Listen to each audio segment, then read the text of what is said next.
Good evening on the World News tonight from BGI Television, Baba Baghdadi Imo TV. First, the headlines. Federal government to restart direct cash transfers to 12 million Nigerians. Senate to probe Buhari government, Emefiele over 30 trillion naira. Shun protest in the interest of peace, DSS urges labor. Emefiele sues Akpabio for defamation, demands 1 billion naira. Undume unveils distribution of FG's 30,436 bags of rice, maize to 9 Borno LGAs as palliatives. NNPC uncovers fresh 2 to 3 illegal connections, refineries.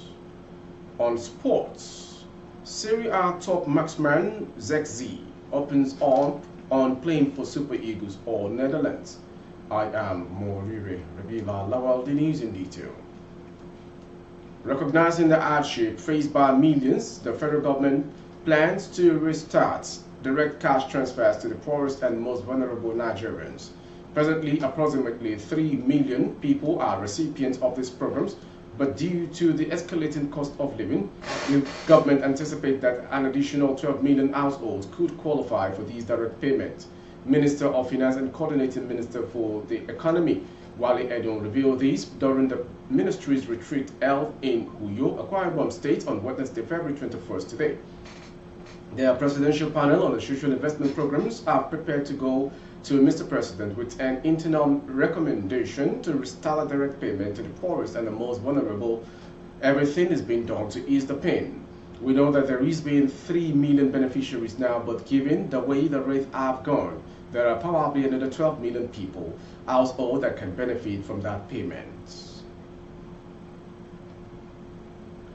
The Senate on Tuesday resolved to probe how the 30 trillion naira ways and means loans of the Central Bank of Nigeria was obtained and spent by the administration of former President Muhammadu Buhari.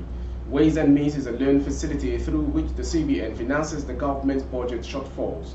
The Senate stated that the reckless spending of the overdraft collected from the CBN under Godwin Emefiele largely accounted for the food insecurity crisis that the country is currently facing.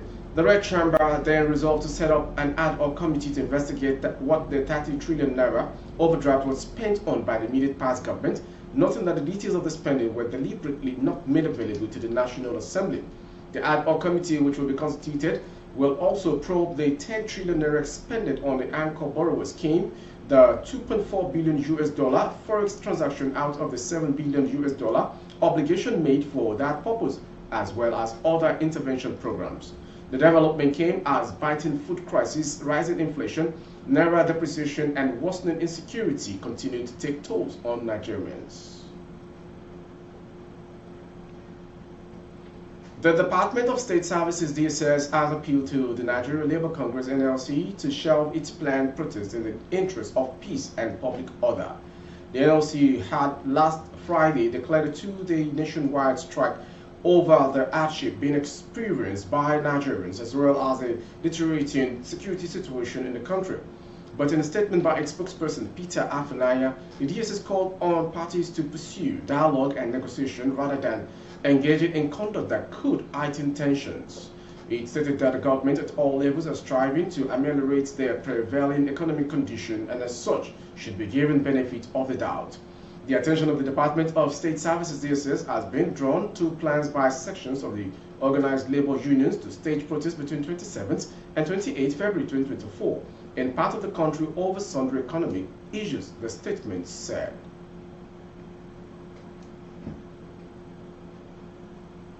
Embattled former governor of the Central Bank of Nigeria, Godwin Emefiele, has demanded 1 billion naira damages from Senate President Godswill Akpabio for defamation. Emefiele's lawyer Matthew Boka, in a notice to the Senate President dated February 19, 2024, faulted a "we don't know what to charge Emefiele with" statement credited to Akpabio on February 18, 2024. Emefiele, through his lawyer, considered Akpabio's comment false, distorted, and clearly aimed at disparaging his character and indeed made in bad faith. The Senate President, in a Thanksgiving service by Senator Barinada Mkwibi in Kuruma, Thai local government area of Rivers State on Sunday, had said Emefiele left the Nigerian economy in a mess and the federal government does not know the charges to levy against the ex-Apex Bank chief in the eye of the storm. The President Bola Tinubu administration, through anti-graft agency, the Economic and Financial Crimes Commission (EFCC), is currently probing the affairs of ex-CBN governor.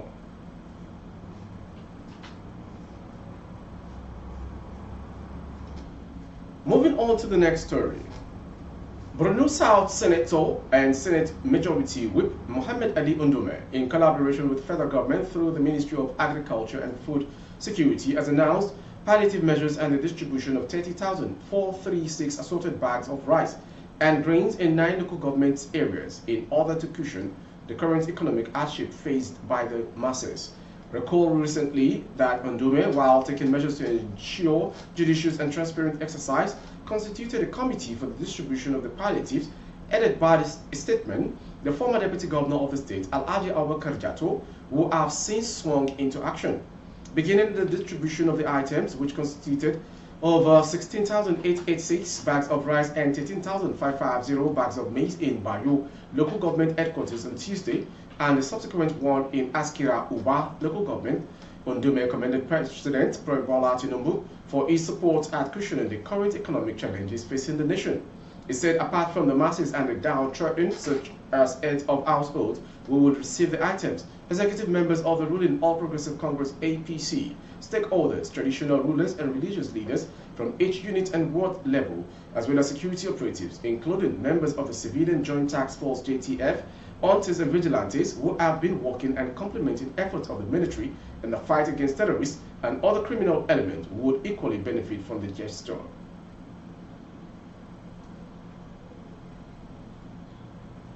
The Nigerian National Petroleum Company Limited is deepening its war on crude oil theft as it has discovered 223 fresh illegal connections and illegal refineries in the Niger Delta. In a 2-minute video obtained, it was revealed that the incidents were recorded between the 10th and 16th of February 2024. A breakdown showed that 27 of the incidents occurred at Matron Engineering Facilities, 21 at Pipeline Infrastructure Nigeria Limited, 7 at Shell Petroleum Development Company facilities, 4 at Tantite Security Services Limited, and 156 incidents were recorded at facilities owned by government security agencies. Additional details said 20 illegal connections were discovered in Okrika, River State, Bayelsa State, and Delta State, while illegal refineries were uncovered at different locations in Rivers, Delta, Bayelsa, and Abia states. Moving on to the next story.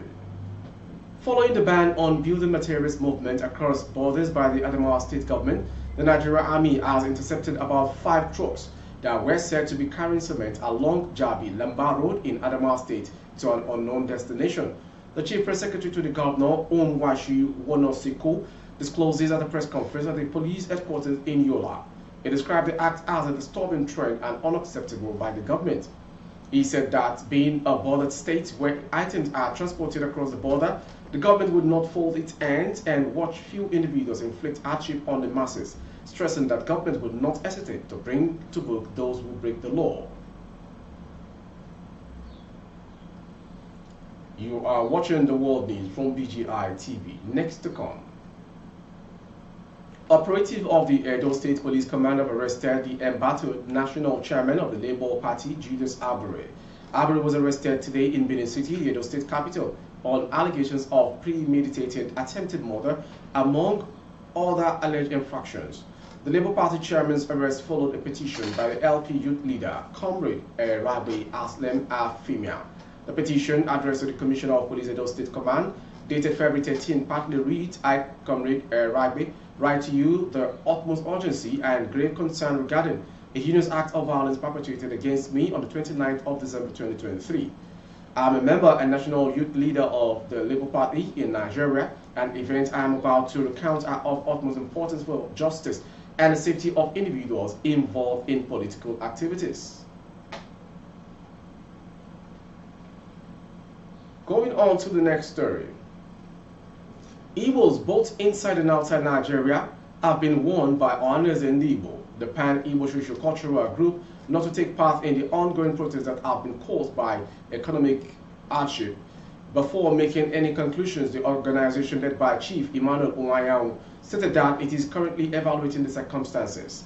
According to information, Chief Onwayao revealed that he has received approaches from those pressuring Igbos to participate in nationwide protests because of their financial struggles. He did, however, ordered all Igbo communities and groups, both in Nigeria and abroad, not to participate in these activities in a statement that was made public, stressing that he is still assessing the situation. Moving on to the foreign story. The Prime Minister of the Democratic Republic of Congo has tendered his and his government resignation 2 months after winning general elections, according to a release by the presidency. Jean-Michel Sama Lukonde was shown offering his resignation Tuesday after 3 years in office to President Felix Tshisekedi. In the release, Sama Lukonde won a seat in parliament along with 27 other members of his government in the December 20 vote that also returned the president for his second 5-year term with a large majority. He said the appointment at the start of the month is Party General Secretary Augustin Kabuya to build a party majority with a view of forming a new government. According to provisional results, which still need to be confirmed by the Constitutional Council, parties backing the president won nearly 94% of seats in the National Assembly. And finally, sports. The senior international future of Bologna striker Joshua Zirkzee has been a major talking point following his impressive performance for Bologna in the Serie A this season. Born in the Netherlands to a Dutch father and a Nigerian mother, Zirkzee is eligible for both nations at senior level despite representing Netherlands at several youth level. This season, he has grown in leaps and bounds with 9 goals and 3 assists in 24 matches. During the Africa Cup of Nations, where Nigeria went all the way to the final before losing 1-2 to the host Cote d'Ivoire, the 22-year-old supported the Nigerian team all through on his social media handle. It shows he is still connected to the Super Eagles, but for now, he confirmed his focus on making the great with the Netherlands. And even if he doesn't make the squad to the Euros, they will still be patient till he gets a call-up. With our sports story, we've come to the end of today's world news. Before we go, some headlines. Federal government to restart direct cash transfers to 12 million Nigerians. Senate to probe Buhari government, Emefiele over 30 trillion CBN loans. Shun protests in the interest of peace, DSS urges labor. Emefiele sues Akpabio for defamation, demands 1 billion naira. Undume unveils distribution of FG's 30,436 bags of rice, maize to 9 Brunei LGAs. On sports, Serie A top marksman Zirkzee opens up on playing for Super Eagles of Netherlands. For update of our broadcast on YouTube, our handle is Baba Bagede Imo Television. Kindly subscribe and click on the notification bell. Select option all to access all of our broadcasts. On Facebook, Bagede Imo with Alawi Adebayo. Please like and follow the page. Thank you for watching. I am Morire Rabila Lawal.